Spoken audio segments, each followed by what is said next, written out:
আসসালামু আলাইকুম। আশা করছি সবাই ভালো আছেন। সকালবেলা উঠে এক মগ কফি নিয়ে বসেছি আমার জন্য, আর ওকে ডিম খাওয়াচ্ছি।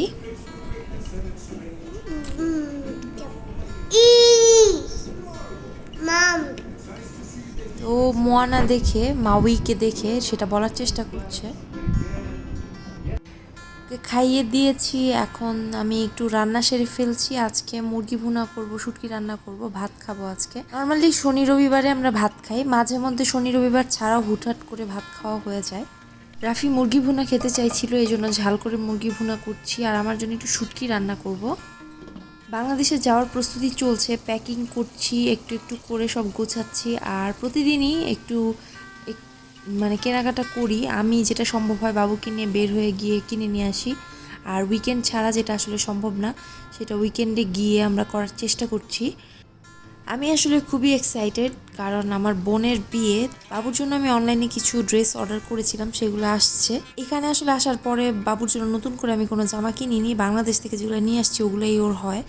তো 3টা গেঞ্জি একদম কটনের আমি নিয়েছি। সুতি দেখে ভাবলাম একটু নতুন জামা কাপড় কিনি, ও অনুষ্ঠানে পরবে। হলুদ কালার আমার বেশ পছন্দ, হলুদ, তারপরে আকাশি কালার, একটা গাঢ় সবুজ কালার জি ওর জন্য নিয়েছি। আর এগুলো বেশ সফট, পাতলা, উপরে আরাম পাবে ইনশাল্লাহ। দামও এখানে রিজনেবলই ছিল, আর অনলাইনে হলেও এই জায়গায় আসলে জিনিসপত্রের কোয়ালিটি বেশ ভালো। চিল্লাচ্ছে বসে বসে। ওই যে সুতি নিমা পড়েছে, এরকম বাটিকের নিমা হচ্ছে আমি মোট 6টা বানিয়েছি, ওর জন্য 2টা, আর বাকি 4টা গিফটের জন্য বানিয়েছি। একটা গিফট করেছি আর 3টা হয়েছে। ওই 3টা হচ্ছে যাকে গিফট করতাম তার ছোট হয়ে যাবে, মানে লাগবে না গায়ে, এজন্য ওই 3টা রেখে দিয়েছি।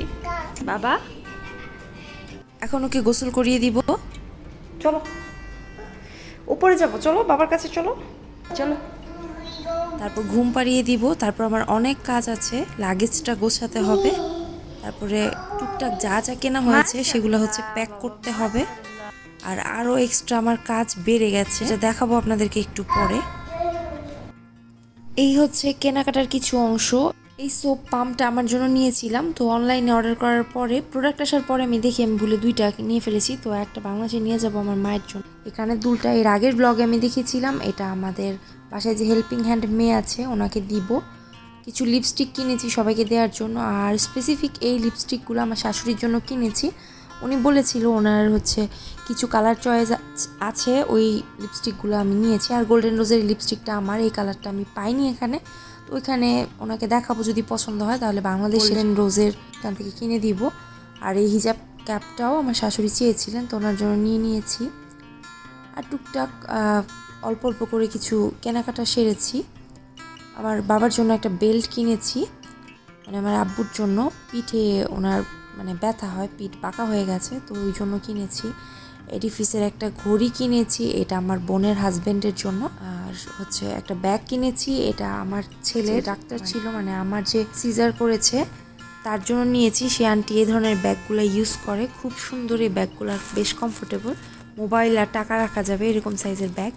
অ্যাপেল ওয়াচ নিয়েছি, এটা আমার শ্বশুরের জন্য কিনেছি। আসলে আমরা বাংলাদেশে আসার আগে আমার ছেলের আসার সব প্রসিডিউরের কাজগুলো কিন্তু রাফির অনুপস্থিতিতে উনিই করেছে, অনেক হেল্প করেছে আমাদের। আর আমার ছেলেকে অনেক ভালোবাসে দাদা হিসেবে, সেটা তো বলার অপেক্ষা রাখে না। জন্য রাফি স্পেশালি ওনার জন্য এই অ্যাপেল ওয়াচটা কিনেছে। ওনার যেহেতু আইফোন আছে আর অনেক শখ ছিল ওনার এই ঘড়িটার, তো এটা ওনাকে সারপ্রাইজ দেওয়ার জন্য আমরা এবার নিয়ে যাব। অনেকগুলো হিজাব কেনা হয়েছে সবাইকে দেওয়ার জন্য, মেইনলি এই 2টা প্রিন্টের হিজাব আমি কিনেছি আমার শাশুড়ির জন্য, বাকি এক কালারগুলো আমি কিনেছিলাম সবার জন্য। সবগুলোতেই স্টোন ওয়ার্ক করা ছিল, কিন্তু পরে আমার শাশুড়ি বললেন যে ওনার এক কালার হিজাবও লাগবে। তো আমি সময় না থাকার কারণে অনলাইনে অর্ডার করে ফেলি। অনলাইনে অর্ডার করার পর যে হিসাবগুলো এসেছে, যে ডান পাশের হিসাবগুলো, এগুলাতে দেখি একটাতে স্টোন বসানো নেই। তো এখন কাজ যেটা বাড়ছে সবগুলোতে আমি স্টোন বসিয়ে ফেলবো, না হলে এগুলো দেখতে একদম ভালো লাগবে না। এই হচ্ছে আমার সবচেয়ে সুন্দর এক্সক্লুসিভ জামদানি, এটা আমার বোনের বিয়েতে পরবো ইনশাল্লাহ। বাংলাদেশ থেকে এটা নিয়ে আসছিলাম। তো কাপড় চোপড় কমই নিচ্ছি, কারণ বাংলাদেশে আমাদের বেশিরভাগ কাপড় চোপড় আছে। আর শাড়ি আমি একটাই নিচ্ছি, আর কোনো শাড়ি নিব না। এই বাটুয়াটা আমার খুবই পছন্দের, এটা হচ্ছে আমার বিয়ের সময়ের কেনা। বিয়ের সময় পুরো নারায়ণগঞ্জে এই বাটুয়া কোথাও খুঁজে পাই নাই, পরে ঢাকায় আমার লাল কালারের বাটুয়া দরকার ছিল, তো একটা দোকানেই পেয়েছি, তবে এটা পুরোপুরি লাল না, একটু অরেঞ্জিশ টাইপের। যে যে জিনিসগুলো ভেঙে যেতে পারে সেগুলোকে আমি বাবল র্যাপে করে পেঁচিয়ে নিচ্ছি। আর এই কফিগুলো কেনা হয়েছে, অনেকগুলো চিপস কেনা হয়েছে। চকলেট রাফি কিনতে চেয়েছিল, আমি বললাম দরকার নেই চকলেট কেনার, কারণ সবাই বড় হয়ে গেছে, ওদেরকে চিপস আর কফি দাও। এই ড্রেসগুলো নতুন, বাবুর একদম পরাই হয়নি, এগুলোও নিচ্ছি। এবারে হিজাবের মধ্যে স্টোনগুলো আমি বসিয়ে ফেলছি। বাবু যেহেতু ঘুমিয়ে আছে, এই ফাঁকে দেখি কতটা কাজ এগিয়ে ফেলা যায়। 3টা হিজাব কমপ্লিট করতে পারছি, ও উঠে গেছে। এখন কিছু করার নেই, এর মধ্যেই আমার হিজাবগুলো কমপ্লিট করতে হবে, কারণ আরও অনেক কাজ আছে। তো যত জলদি সব কাজ আগানো যায় ততই ভালো। হিজাবের মধ্যে পাথর লাগাতে লাগাতে আমার পিঠ পুরো বাঁকা হয়ে গেছে। রাফিকে বললাম প্লিজ কিছু স্ন্যাক্স এনে খাওয়াও যাতে একটু এনার্জি পাই, তো ও বাইরে গেছে। বাতাসিগুলো অনেক সুন্দর করে শুকিয়ে গেছে, ভাঁজ করে নিলাম, এগুলোকে লাগেজে ভরে ফেলবো। টোটাল 7টা হিজাবে আমার স্টোন লাগানো লাগছে। 1 2 3 এই যে তাকাও, 1 2 3 দিলাম। ইয়ে, আবার দিব।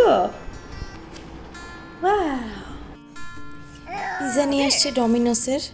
এই জায়গায় ডমিনোসের পিৎজা একদমই মজা লাগে না আমার কাছে, একদমই চিজ থাকে না। বাংলাদেশের পিৎজা তার থেকে অনেক গুণে মজা। তো চিকেন উইংস নিয়ে আসছে, এগুলো খেলে তো আসলে ডিনার খাওয়ার মতো অবস্থা থাকবে না, কিন্তু ও গরুর গোস্ত নিয়ে আসছে। ওর নাকি অনেক খেতে মন চাইছিল, তো রান্না করা গরুর গোস্ত হোটেল থেকে নিয়ে আসছে। বাবুর জন্য কলা নিয়ে আসতে বলছিলাম, কলা নিয়ে আসছে। তারপর ওটস কুকি শেষ হয়ে গিয়েছিল, ওগুলো নিয়ে আসছে। আর কোক নিয়ে আসছে। ও বাইরে গেলে কোক স্প্রাইট একটা না একটা কিছু আনবেই। আম আনতে বলছিলাম, আমও নিয়ে আসছে। এই জায়গার একটা আমি 1 কেজি সাইজের হবে। এই তরকারি দেখেই বোঝা যাচ্ছে এটা মারাত্মক ঝাল হবে। এই যে অ্যালুমিনিয়াম ফয়েলের শিটগুলো আমি বসিয়ে নিয়েছি, এগুলা আসলেই অনেক কাজের জিনিস, কোনো কিছু পড়লেও মানে চুলা নষ্ট হয় না। রান্না করেছো তুমি? আম খাবে? মাম দিবে?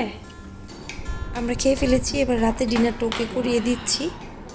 ওকে রাফি বললো যে কোকোমেলো না দিতে না দিতে এটার কিছু ব্যাড সাইড ইফেক্টসও আমাকে বললো। তো আমি ভাবলাম ও ঠিকই বলছে, এই জন্য খেলিয়ে খেলিয়ে ওকে একটু খাওয়ানোর চেষ্টা করছি। বাংলাদেশে যাওয়ার আগে বাবুকে একটা ফুল মেডিকেল চেক আপ করাবো ইনশাল্লাহ। আমাদের প্যাকিংও আরও অনেক বাকি। তারপর আবার বাবুকে যেহেতু ডাক্তার দেখাবো, এদিকে একটু ঝামেলা আছে, কেনাকাটাও কিছুটা আছে। তো যাই হোক, ইনশাল্লাহ সব শেয়ার করবো আপনাদের সাথে যদি আল্লাহ চায়।